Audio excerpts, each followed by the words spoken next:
Next witness is Dr. Wafik El-Deiry. Dr. El-Deiry is a practicing physician scientist, American Cancer Society professor, founding director of the Cancer Center at Brown University, and chair of the Worldwide Innovative Network Consortium in Precision Oncology. He discovered a tumor suppressant gene he named WAF1, and a first-of-its-kind drug approved by FDA last year for the treatment of an aggressive brain cancer. Dr. El-Deiry.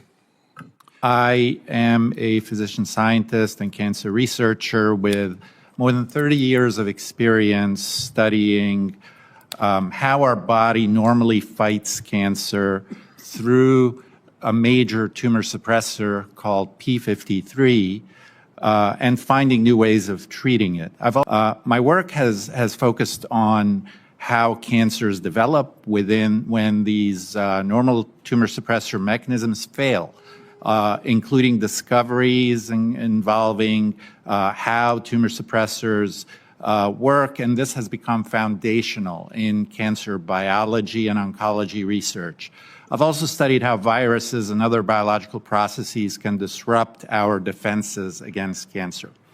It's been long understood that certain viruses contribute to cancer development by disrupting tumor suppressor pathways, including P53, one of the body's most important cancer protective mechanisms. By April of 24, we reported findings suggesting that the spike protein associated with COVID infection or COVID vaccination could reduce the ability of P53 to activate genes involved in suppressing cancer.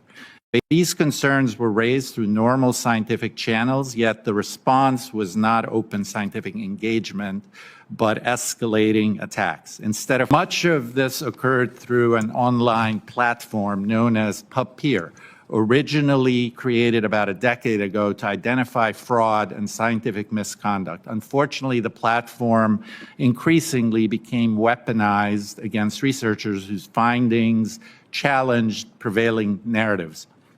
Despite these ongoing attacks, last summer I agreed to serve on an HHS committee on immunization practices working group on COVID immunizations, and as an expert, I therefore looked into everything we know about cancer and COVID infection and COVID vaccination, and by the fall found nearly 70 papers describing more than 300 reported cancer cases from 27 countries following one or more COVID mRNA vaccine injections.